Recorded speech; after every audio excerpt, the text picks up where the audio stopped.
ললিতা সখীর অযোগ্যা কিঙ্করী বিনোদ ধরিছে পায়। কিরূপ যোগ্যতা প্রাপ্তির অধিকারের কথা, এগুলো আলোচনার প্রয়োজন। সিদ্ধ দেহ লাভ করে যারা যুগল ভজন করছেন, ভগবত প্রাপ্তির আশা, যুগল সেবার আশা, যেহেতু একটা বিশেষ ক্ষেত্র। শ্রীল ভক্তিবিনোদ ঠাকুর তিনি বসে আছেন গোত্র দ্বীপে কুঞ্জ কুটিরে। ব্রজ কুঞ্জ কুটির আছে, সেখানেও কুঞ্জ কুটির আছে। গৌরধামে, রাধাবনে, সেখানেও কুঞ্জ কুটির আছে। ভক্তিবিনোদ ঠাকুর সেখানে প্রার্থনা জানাচ্ছেন কি, সুরসরি উপকণ্ঠে গোদ্রুমে গৌর তীর্থে বসতি সুরভি কুঞ্জে ভক্তিপূর্বং বিনোদ। এই জন্য যুগল চরণ সেবা সৌখ্য লাভাশয়াস, যুগল চরণ সেবা চাচ্ছে। ব্রজরস রসিকায়া পাদ পদ্মাশ্রয়িত্র, ব্রজরস রসিকগণের পাদ পদ্ম আশ্রয় করছে ভক্তিবিনোদ ঠাকুর। তিনি কে, তার স্বরূপের পরিচয় যা দিয়েছেন সেখানে দেখা যাচ্ছে তিনি কমলমঞ্জরী সুখী। তিনি প্রার্থনা করছেন এরকম যুগল চরণ সেবা। কার কাছে? ব্রজরস রসিকায়া, তাদের কাছে প্রার্থনা করছে। আমরা পদাবলীর ভিতরে দেখছি, যখন গৌরধাম আমরা দর্শন করি তখন সেখানে প্রেমিক ভক্তগণের আনুগত্যেই গৌরধাম দর্শন করতে পাওয়া যাচ্ছে সেরকম কথা। ধাম পরিক্রমা দর্শন যারা করছেন তাদের কীর্তনের মধ্যে রয়েছে প্রেমিক ভক্ত, তাদের সঙ্গে ধাম দর্শন করতে হবে, তাহলে তত্ত্ব দর্শন ঠিক বোঝা যায়। কি বলছেন সেখানে?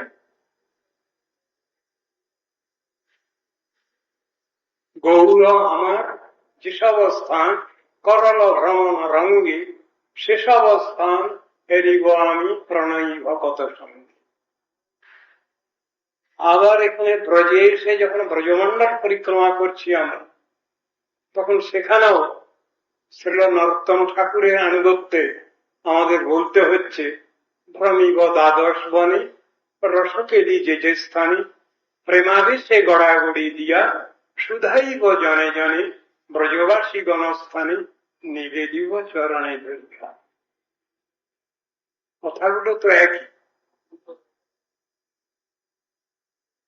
শুদ্ধ ব্রজবাসী এর আনুগত্য যদি না হয় তাহলে সাধন ভজন রামলা অসম্ভব, সম্পূর্ণই অসম্ভব। সেই কথা বলছেন। এরা দুই ধামেই আছেন।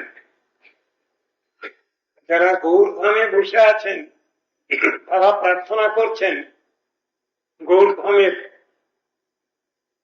অপ্রাকৃতত্ব উপলব্ধি যার আছে কৃষ্ণধামে ব্রজধামে তাদের অধিকার রয়েছে। শ্রী গৌর মন্ডলগ্নি জীবাজনে চিন্তামণি তার হয় ব্রজভূমি বাস বলছেন। আবার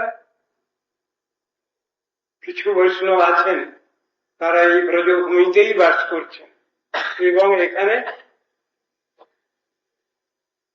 ব্রজের সবকিছু ভাব নিয়ে এখানে তারা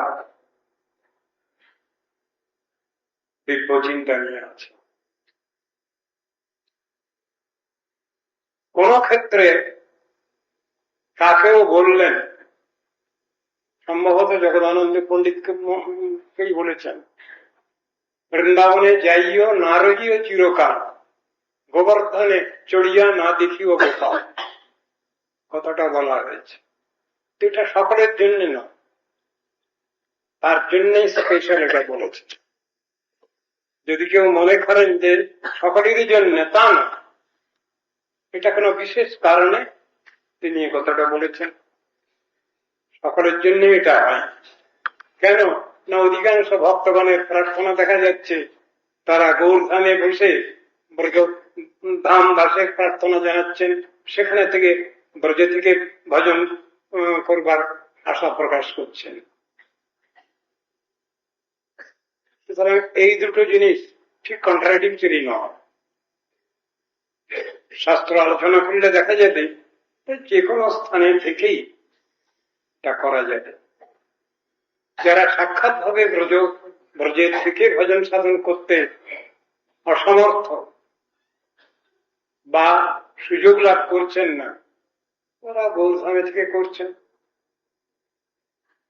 ওরা গৌড় আর ব্রজ এই দুটোকে অভিন্ন জান। গৌড় ব্রজাভেদ বিশিষ্ট প্রজ্ঞ একজনের স্তবের মধ্যে আছে। গৌর স্তবের মধ্যে আছে, গৌড় ব্রজাভেদ বিশিষ্ট প্রজ্ঞ। সেখানে পৃথক করে দেখেননি, একই বস্তু। গৌর বনে থেকে ব্রজবনের চিন্তা করছেন, ব্রজেশ্বরের লীলার চিন্তা করছেন যুগল ভজনে। আবার এখানে বসেও কেউ চিন্তা করছে নববনে।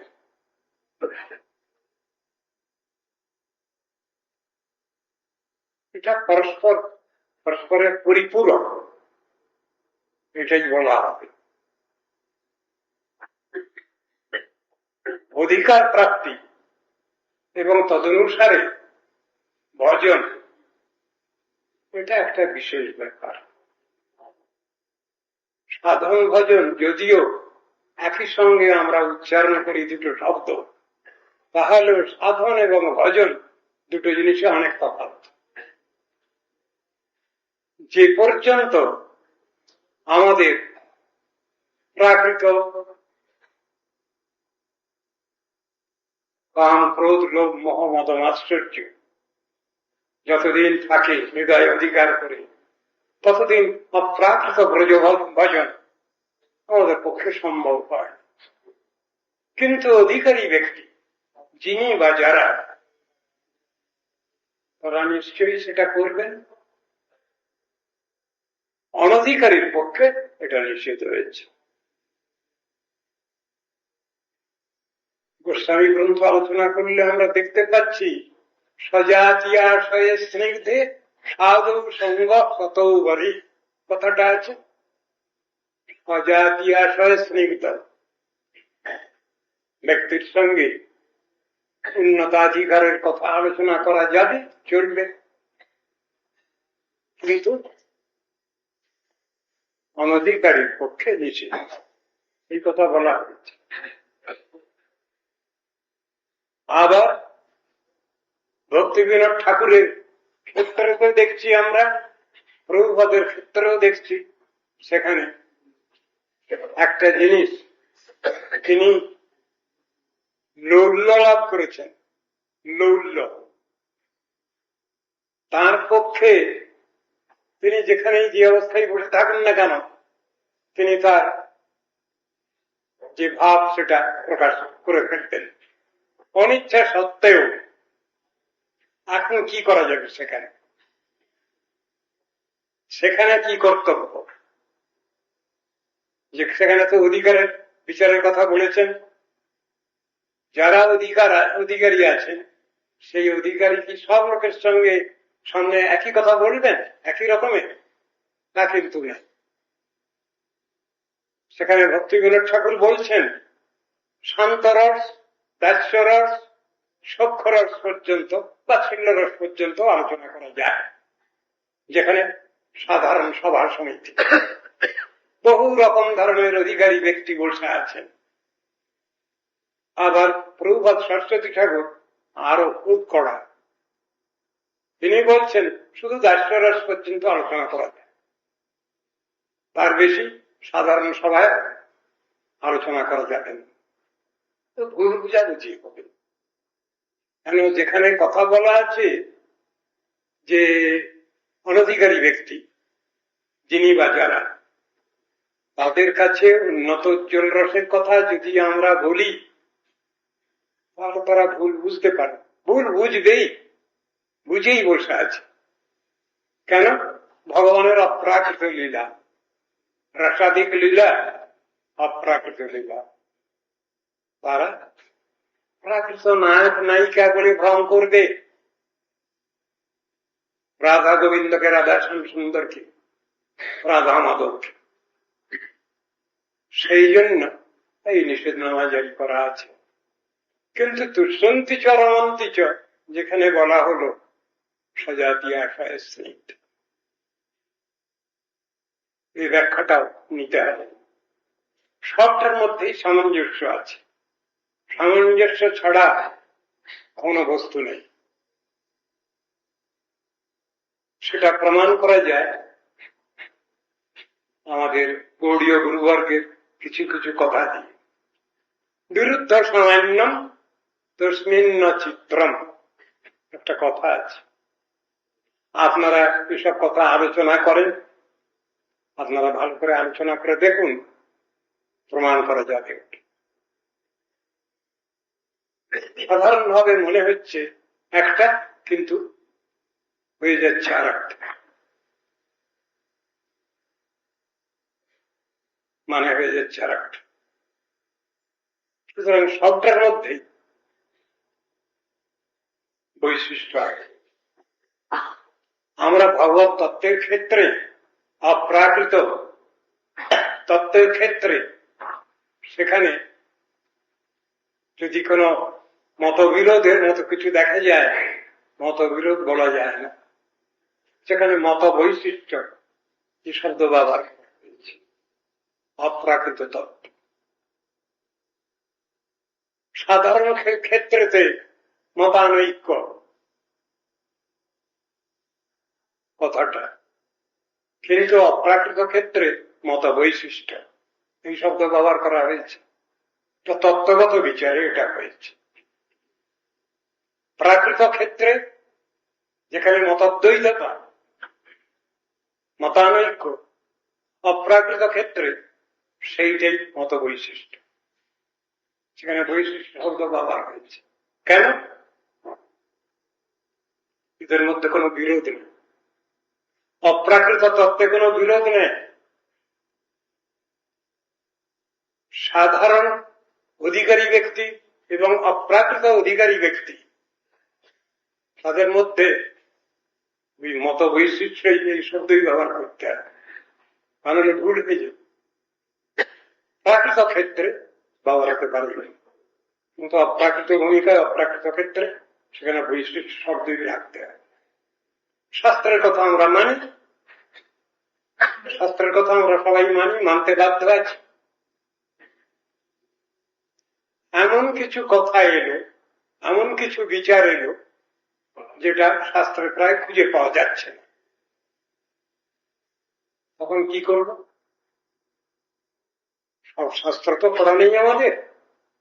যিনি যতই বলুন না কেন, বেদ, বেদান্ত, উপনিষদ, গীতা, ভাগবত, রামায়ণ, মহাভারত সব পড়া আছে একজনের, অহংকার করতে পারেন তিনি, কিন্তু শর্তভাবে তিনি সেটাকে রপ্ত করেছেন, পড়ে হজম করেছেন, এমন অহংকার কেউই করতে পারেন।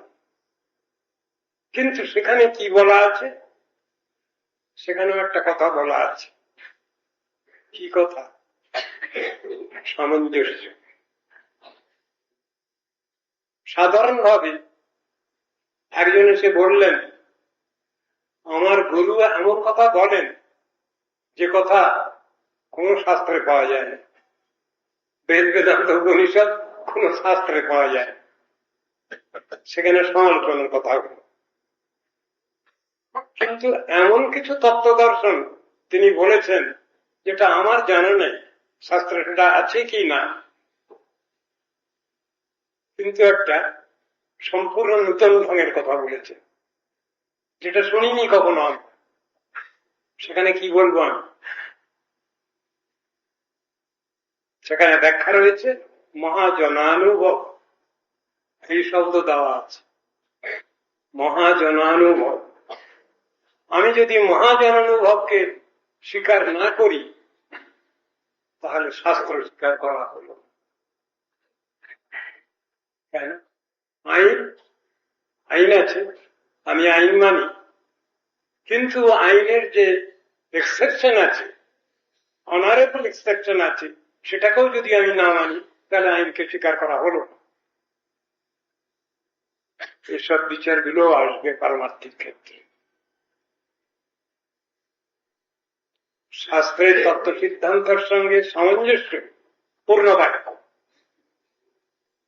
বলেছেন কোন মহাজন, সেখানে কি করা হবে? তিনি ভুল করছেন বলা হবে কি? আচার্য শঙ্করের মতো বলা হবে কি? গুরু অনবগত বলা হবে কি? তা বলা হবে।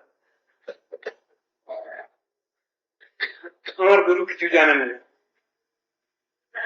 অনবগত মানে তাই, আর সব জিনিস তত্ত্ব দর্শন সবটাই অবগতির মধ্যে নাই, কিছু কিছু জানেন, তিনি সবটা জানেন, এমনি মানে হয়ে যাবে। তাহলে তো গুরু বৈষ্ণবের প্রাকৃত বুদ্ধি এসে গেল, অসম্পূর্ণ বুদ্ধি এসে গেল। গুরু তত্ত্ব, বৈষ্ণব তত্ত্ব এ তো পূর্ণ তত্ত্ব, পূর্ণ দর্শন। সেখানে তো কোন রকম ধরনের গ্যাপের কথা নেই, কোন রকম ফিলাপদি ব্ল্যাঙ্ক, সেখানে ব্ল্যাঙ্কের কথা নেই, সবটাই পূর্ণ। পূর্ণ দর্শনের মধ্যে আছেন অপ্রাকৃত অধিকার নিয়ে যারা আছেন তারা পূর্ণ দর্শনের মধ্যে আছে। তাদের কোনটা জানা নাই কি কোনটা শেখা নাই, এ কথা বলা চলবে, কথা বললে অপরাধ। ভগবান পূর্ণ, পূর্ণতর, পূর্ণতম বিশেষণগুলো আছে। তত্ত্ব দর্শনটা আরম্ভ হচ্ছে নারায়ণ থেকে। প্রথম 60টি গুণযুক্ত যে তত্ত্ব তাকে বলা হবে তো নারায়ণ, বিষ্ণু। তারপরে বৈশিষ্ট্য, তারপর বৈশিষ্ট্য, গুণ আর রসগত বিচার, দুটোকে মিলিয়ে আড়াই নিয়ে 62। 62 গুণ কাকে বলবো? নিশ্চয়ই শ্রীরামচন্দ্রকে বলতে। কিন্তু কৃষ্ণের বেলায় এমন কথা নেই, তিনি এদিকে 60 আর প্লাস ওদিকে 4 পূর্ণ, আবার এমন 4 সেচারের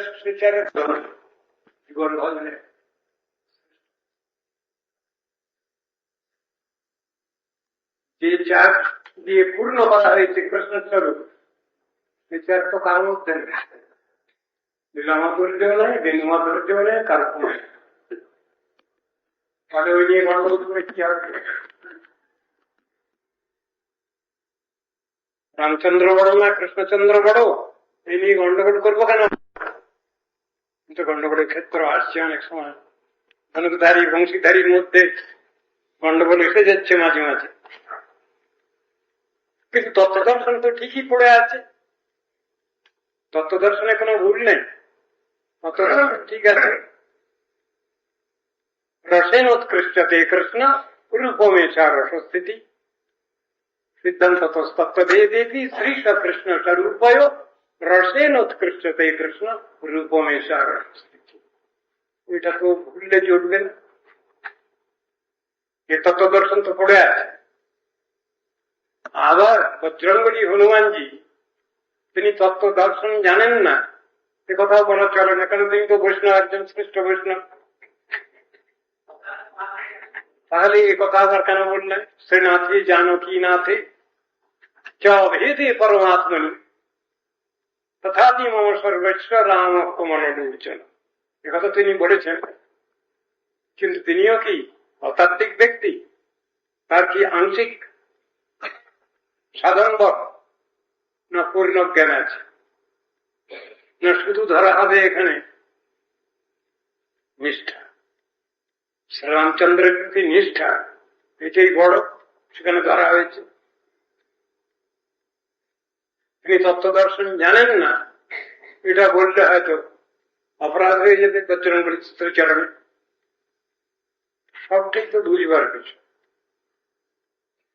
তত্ত্ব দর্শন কখনো এদিক ওদিক হয়, সেটা সবসময় একই অবস্থা। সাধনার ক্ষেত্রেতে যেটা বলছিলাম, সাধনার ভজন, এই দুটোর পার্থক্য শাস্ত্রে সুন্দরভাবে বিবেচনা করছে। সাধন কতদিন পর্যন্ত? যতদিন পর্যন্ত প্রাকৃত ভূমিকায় আছি আমরা, ততদিন পর্যন্ত সাধন কথা আসবে। সাধন ভক্তির কথার মধ্যেও ওইরকমই আছে। যখনই সাধন ভক্তি উন্নীত হলো ভাবভক্তিতে, আর কোনো ভুল নেই, আর কোনো ভুল বোঝাবুঝি নেই। আর যখন প্রেম ভক্তিতে গেল, তখন তো কোনো কথা বলবারই নেই। প্রতিষ্ঠিত, তত্ত্বে প্রতিষ্ঠিত। এবং তত্ত্ব প্রতিষ্ঠিত মানে কি? আর কখনো ভুল হয় না। ভ্রম প্রমাদ করোনাপট বিপ্রলিপ্সা দোষ তার নেই। তিনি যা বলছেন সেইটাই শাস্ত্রের থিওরি। এখানেই বলছেন গুরু শাস্ত্র এক। বলছেন কথাটা, সাধু গুরু শাস্ত্র বাক্য এ তিনে করিয়া ঐক্য। সাধু যা বলছেন শাস্ত্র তাই বলেছেন, শাস্ত্র যা বলেছেন গুরু তাই বলছেন। তার বাইরে যাবেন না তো। তার ভিতরে বৈশিষ্ট্য তিনি স্থাপন করতে পারেন, কিন্তু তত্ত্ব দর্শনকে বাদ দিয়ে না, ডিসিপ্লিন বাদ দিয়ে না, ডিসিপ্লিনের বাইরে যাবেন। এইটাই হলো কথা। হরিগুরু বৈষ্ণব তিনের স্মরণ, তিনের স্মরণে হয় বিঘ্ন বিনাশন সর্ববাঞ্ছিত। ব্যাপারটা তিনজনকে কাকে ছাড়া যাবে? গুরুকে ছাড়া যাবে না। আর গুরু যদি শ্রেষ্ঠ বৈষ্ণব হন, কিন্তু বৈষ্ণব তত্ত্ব একটা আছে, অস্বীকার করবার উপায় নেই। গুরু কৃপাও চাই, বৈষ্ণব কৃপাও চাই, যেহেতু তত্ত্ব দর্শন আছে বৈষ্ণব তত্ত্ব। গুরু বৈষ্ণব তত্ত্ব আমি বলবার সময় আমরা বলি করি গুরু বৈষ্ণব, সেখানে গুরু মাঝখানে পড়ে গেলেন। আর এদিকে বলি গুরু বৈষ্ণব হরি, তাদেরকে উল্টো পাল্টা কিছু বলা হয় না। তত্ত্ব দর্শন ঠিক আছে, তত্ত্ব দর্শন ঠিক আছে, বৈষ্ণব তত্ত্বকে বাদ দিয়ে গুরু তত্ত্ব নয়, গুরু বৈষ্ণব তত্ত্ব বাদ দিয়ে ভগবত তত্ত্ব নয়, এমন কথা আছে। সেখানে বলছেন বৈষ্ণবের আবেদনে কৃষ্ণ দয়াময় মোহান পামর প্রতি হবেন সদা। কতটা আছে, কিরকম? তার আগে একটা শব্দ দিতে হবে, শব্দটা গুরু। গুরু বৈষ্ণব কে ছেড়ে কিছু নয়, মূল তত্ত্ব দর্শনটা বাদ দেওয়া যায়। প্রশ্ন হয়েছে যখন কার উপাসনা করব, প্রশ্নের উত্তর কি এসেছে? আরাধনানাং সর্বেশাং বিষ্ণুর আরাধনা করো। সেখানে বিষ্ণু মানে কৃষ্ণ। যদিও কাষ্ণ শব্দের বৈশিষ্ট্য আছে। বৈষ্ণব শব্দ যেমন আছে, কাষ্ণ শব্দও আছে। গৌড়ীয় বৈষ্ণবগণ তারা তত্ত্ব দর্শনে একটা শ্রেষ্ঠত্ব বজায় রাখেন সবসময়। আরাধ্য একটা শব্দ, পরমারাধ্য একটা শব্দ, আবার সর্বারাধ্যতম, পরমারাধ্যতম, এবার কি শব্দ? সুপারলেটিভ। সুপারলেটিভ বাবার আছে শাস্ত্রে, ভুল নয়, এটা ভুল নয়। এই যে ব্যবহার আছে এটা ভুল নয়। পরমারাধ্যতম যদি বলা যায় তাহলে সুপারলেটিভ সুপারলেটিভ সেটা বলা হয়েছে। কিন্তু সেটা হলো আশ্রয় বিগ্রহের ক্ষেত্রে। বিষয় বিগ্রহের ক্ষেত্রে আবার ওটা না। বিষয় বিগ্রহের ক্ষেত্রে ওই রকম বিচার আছে। যেমন কিরকম বলা হবে? উপনিষদে আছে, তম ঈশ্বরানাং পরমং মহেশ্বরম তম দেবতানাং পরমঞ্চ দৈবতম পতিং পতীনাং পরমং পরস্পর বিদাম দেবং ভুবনেশ্বমিত্যম। সুপারলেটিভ সুপারলেটিভ চলছে। যদি বলা যায় দেবতা, যদি বলা যায় ঈশ্বর, ঈশ্বর শব্দ যদি পরমেশ্বরকে লক্ষ্য না করে, যদি আধিকারিক দেবতাকে লক্ষ্য করে, ডেমিগডস, তাহলে ভগবান হচ্ছেন পরমেশ্বর। ভগবান পরমেশ্বর। ঈশ্বরানাং পরমং মহেশ্বরম, আবার এক শব্দ এসেছে মহেশ্বরম, মানে শিব ঠাকুর। শিব ঠাকুর মহেশ্বর মানে। কিন্তু যদি আমি মহেশ্বর শব্দই যদি ব্যবহার করতে চাই পরতত্ত্বের ক্ষেত্রে, তাহলে ওর আগে একটা বিশেষণ দিতে হবে। কি বিশেষণ দেব? মহা, মহামহেশ্বর। তাহলে সুপারলেটিভ সুপারলেটিভ হল মহেশ্বরম। উপনিষদে এক জায়গায় পাচ্ছি, সেখানে মায়ান্তু প্রকৃতিং বিদ্যাৎ মায়ীনন্তু মহেশ্বরম।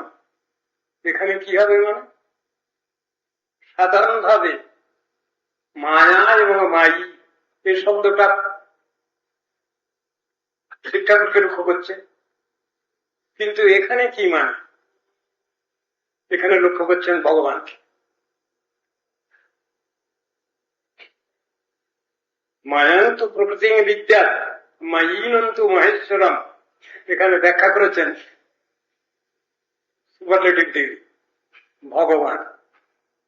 ভগবানকে লক্ষ্য করা হয়েছে। এরকম অনেক শব্দ আছে। আত্মা, পরমাত্মা শব্দ আছে।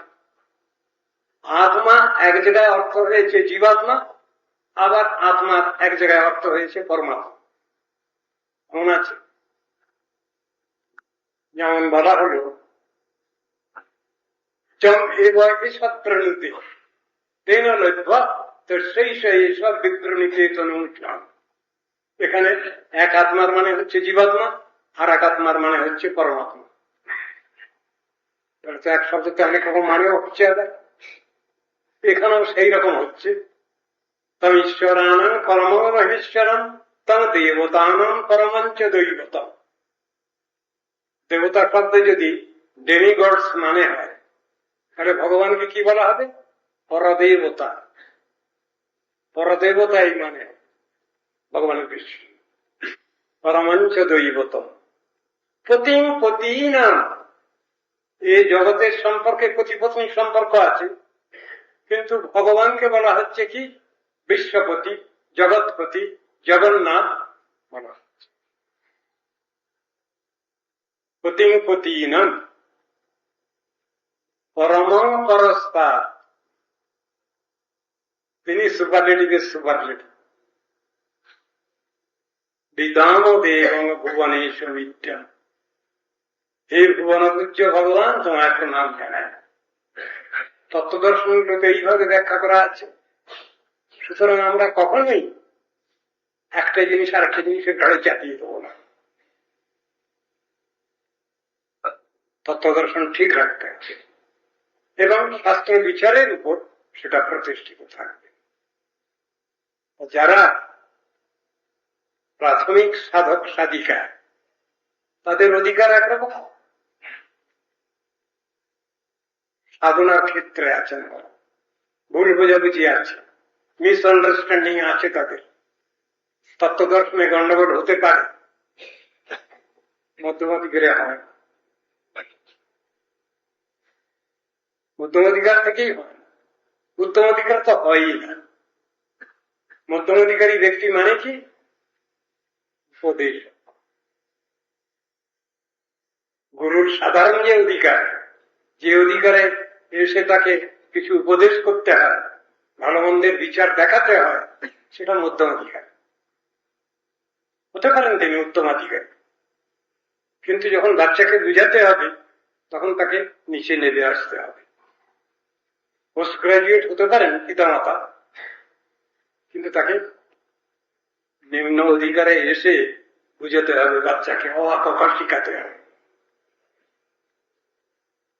অ আ ক খ, সাধন ভজনের অ আ ক খ যখন তিনি শেখাচ্ছেন তখন অধিকারটা ওই বাচ্চার মতো করে নিয়ে তাকে শেখাতে হচ্ছে। তিনি যদি একবারে পোস্ট গ্রাজুয়েট ক্লাসের অধিকার নিয়ে যদি তাকে বলেন, কিছু বুঝবে না বাচ্চা, সেটা আছে তাই বলে কি তার অধিকার চলে গেল? যদি উত্তমাধিকারী ব্যক্তি যদি মধ্যমাধিকারে নেমে এসে যদি কাকে উপদেশ করেন, নির্দেশ করেন, ভালো মন্দের বিচার দেখান, তার অধিকার নষ্ট হচ্ছে না, ওটা করতেই হয়, উপায় নাই। তো অধিকার বিচার তো এইরকম, ভগবান যাকে যেমন অধিকার দিয়েছেন সেই অধিকার নিয়ে তিনি চলবেন। একই কথা বারবার বলা হচ্ছে না, সেধিকারে যা নিষ্ঠা স্বগুণ পরিকীর্তি, স্বীয় অধিকার নিষ্ঠা, এটা থাকলে নিশ্চয়ই সাধন ভজনের উন্নতি হয়, অবনতি হয়। যিনি যে অধিকারই থাকুন না কেন, উত্তমাধিকারের তো কোনো কথাই নেই, তার সম্বন্ধে কি আছে? আছে কোন তার সমালোচনা আছে? উত্তমাধিকারের কোন সমালোচনা নেই, উত্তমাধিকারের তার সমালোচনা নাই, আবার বেশি সমালোচনা আছে। কারণ লোকে ভুল বোঝে, সাধারণ মানুষ যারা তারা তাদের অধিকার নিয়ে চলতে জানে না, পারে না, সেই জন্য সেখানে ভুল বোঝাবুঝির ব্যাপার আসে। এগুলো তার অধিকার চলে যায় না, স্বীয় অধিকারে প্রতিষ্ঠিত তিনি। চৈতন্য মহাপ্রভুর অধিকার, তিনি তো কিছু খারাপ দেখছেন, সবটাই ভালো দেখেন, তার কি খারাপ দেখার কোনো কথা আছে? স্থাবর জঙ্গম দেখে না দেখে তার মূর্তি, সর্বত্র সুরায় তার ইষ্টদেব মূর্তি। মন দেখি ভ্রম হয় এই বৃন্দাবন, শৈল দেখি মনে হয় গিরি গোবর্ধন, যাহা নদী দেখে তাহা মনে হয় কালিন্দী, মহাপ্রেমাবেশে মহাপ্রভু পড়ে কান। মহাপ্রভু চৈতন্য মহাপ্রভু কি অহংকার প্রকাশ করে কোনো কথা বলেছেন? কোন লাইন শুনলে এরকম মনে হবে, আনের হৃদয় মন মোর মন বৃন্দাবন, মনে বনে এক করি জানি, তাহা তোমার পদোদয় করা হয় যদি উদয়, তবে তোমার পূর্ণ কৃপা মানি। কি ব্যাপার, নাকি অহংকার নাকি? চৈতন্য মহাপ্রভু নাকি অহংকার শিক্ষা দিতে এসছেন? কথাটা তো বলছেন আনের হৃদয় মন, মানে অন্য লোকের, সাধারণ লোকের যে হৃদয় সেটা হলো কলুষিত মন, আত্মা আনুগত্যবিহীন মন। মোর মন বৃন্দাবন, কিন্তু আমার যে মন সেটা বৃন্দাবন, একই, মনে বনে এক করি যায়। আমার মনটা আর বৃন্দাবন দুটো একই জিনিস বলে দিচ্ছেন। তিনি নিশ্চয়ই অহংকার করেন, প্রকাশ করেছেন অহংকার না, ওটা তিনি সেইভাবেই বসে আছেন।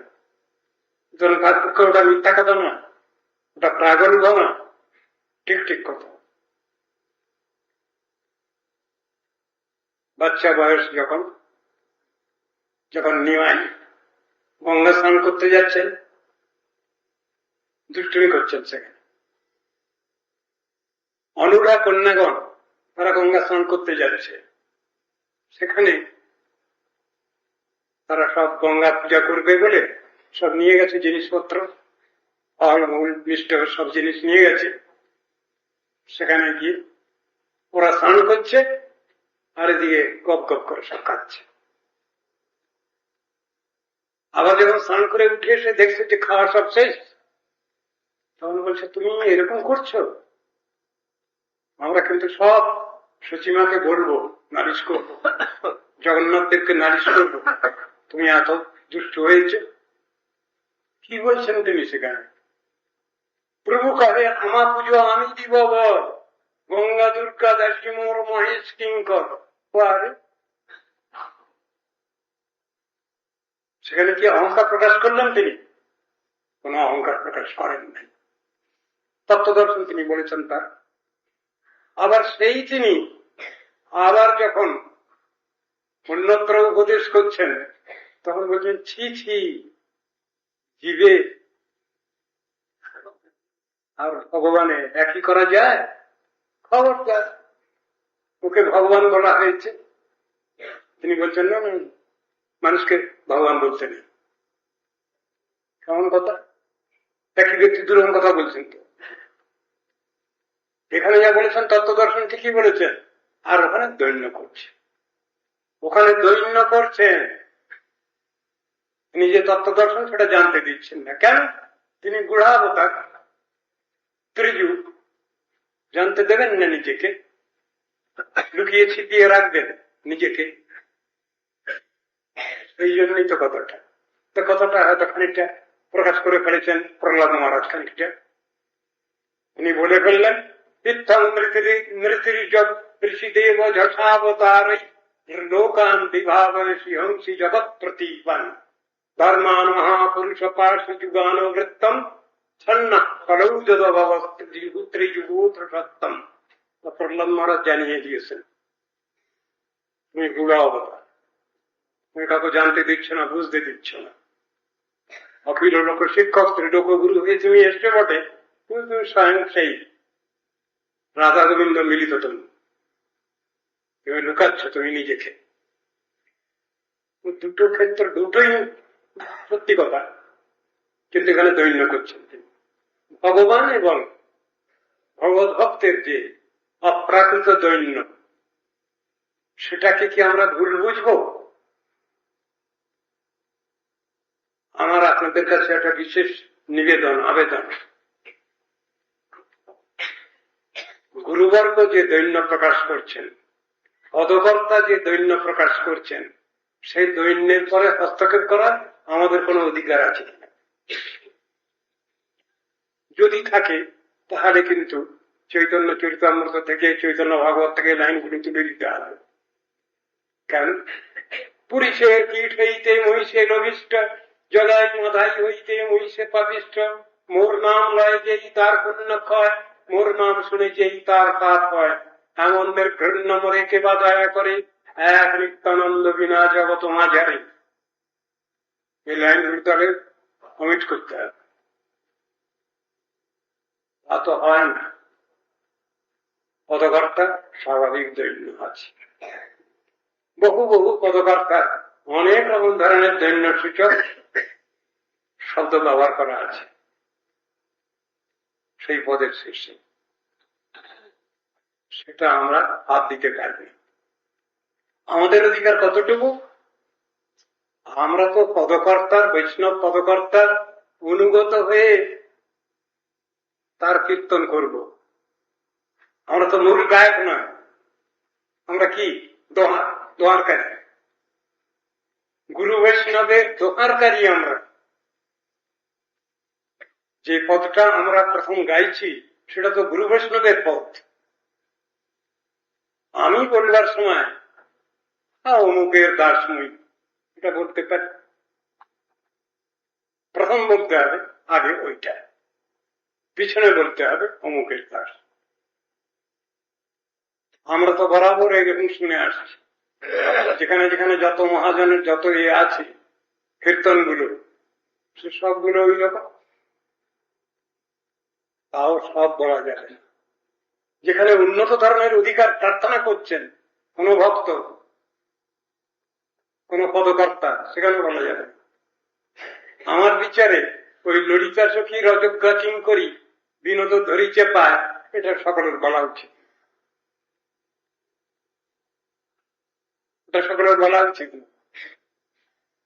যুগল সেবায় শ্রীরাসমণ্ডলে নিযুক্ত করো আমার, এটা সব লোক গাইতে পারবে না। নিশ্চয়ই এটা অধিকার বিচার, অধিকারী বিয়েদের কীর্তনী, এমন কিছু আছে ব্যাপার। আবার যার অধিকার আছে তিনি গাইবেন, কিন্তু আমার মনে হয় সেটা লীলা স্মরণের মতো গাইবেন, সকলকে শুনিয়ে না। অধিকার বিচার সবসময় স্বীকৃত, এটাকে ছেড়ে দেওয়া যায় না। পদকর্তা যদি কোনো দৈন্য করেছেন, সে দৈন্য রাখতে হবে, কেন তার কর্তব্য। তারপরে আমি বলবো, তার কৃপা প্রার্থনা করে বলবো আমি অঙ্কের দাসমই অঙ্ক করি, তার আনুগত্য। কথাটাই সেরকমই আছে সব, সেখানে পদ পাল্টানো যায়। ওটা তার অপ্রাকৃত দৈন্য, সেই দৈন্য আমি হস্তক্ষেপ করতে পারবো না, অধিকার নেই আমার। মহাজনের যত পদাবলী সব এইরকম আছে, তাহলে সে পদগুলো গাওয়া হয় না তো, সে পদাবলীগুলো তো আমরা গাইব না তো। দৈন্য সূচক, যাতে আমার হৃদয়ে দৈন্য আসে। যেমন কথা একবার উঠেছিল, মহাপ্রভু শ্রীমান মহাপ্রভু বলছেন, মোরে দেহ লাত্রা ব্যঞ্জনে পিঠাপানা দেহ ভক্ত করে। তাহলে কি করব? ওটা কার জন্য গেয়েছেন মহাপ্রভু? আমি মনে করি ওটা সব থেকে প্রথমে আমার জন্য গিয়েছে। আমি এই শিক্ষা নেব,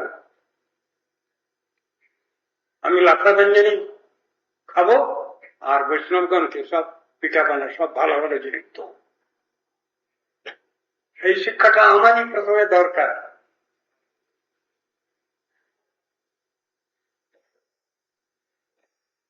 গ্রুপ সনাতন তারা কি করছেন, কেমন বৈরাগ্য দেখাচ্ছে। আমাদের বৈরাগ্যটা দরকার আছে, কিরকম?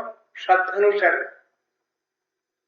এক এক বৃক্ষতলে এক এক রাত্রি শয়ন, এটা নিশ্চয়ই আমার জন্য লেখা আছে, আমার জন্য বলা আছে, আর কারোর জন্য না। আগে সর্বপ্রথমে আমার জন্য। শুষ্ক রুটি চানাচি বা ভোগ পরিহরি, ওটা আমার জন্য বলা আছে। তারপরে অন্য কেউ নেন না নেন, কিন্তু ওটা সর্বপ্রথম আমার। গুরু বৈষ্ণবগণের যা কিছু দৈন্য, সব দৈন্যের মধ্যে শিক্ষা আছে। সে দৈন্যটা আমারই জন্য, অন্যের জন্য না। মহাভাগবত বলতে পারবেন, দৈন্য শিখাতে পারবেন, অন্য লোক তো পারবে না। যার হৃদয়ে সহজ সরল ভাব আছে, সহজ সরল বৈরাগ্য আছে, তার পক্ষে বাসুদেবে ভগবতী ভক্তি যোগ প্রযোজিত জনয়ত্তাসু বৈরাগ্যম জ্ঞানঞ্চ যদা বৈপুকম। সে বৈরাগ্য তো স্বাভাবিক বৈরাগ্য। জ্ঞান বৈরাগ্যাদি কবু নয় ভক্তির অঙ্গ, স্বাভাবিক বৈরাগ্য। এখন আমার স্বাভাবিক বৈরাগ্য কি প্রথমেই আসবে? তা নয়, ওটার জন্য কৃপা প্রার্থনা করতে হবে, গুরু বৈষ্ণবের কাছে, ভগবানের কাছে প্রার্থনা করতে হবে।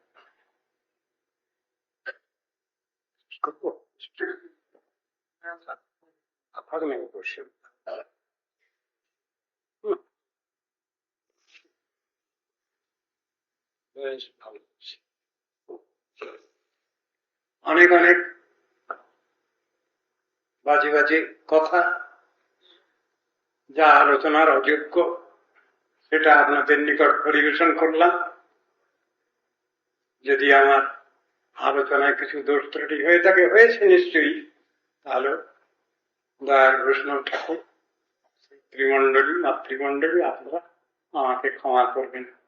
আমি আজ এখানে এই পর্যন্ত রাখছি, কেননা হরিকথা ভগবত কথা তো শেষ নাই, অনাদি অনন্ত, অনন্তকাল ধরে যদি অনন্ত দেব যদি দেখেন আর সত্য সমুদ্র যদি বসিয়া কাজ আর পৃথ্বী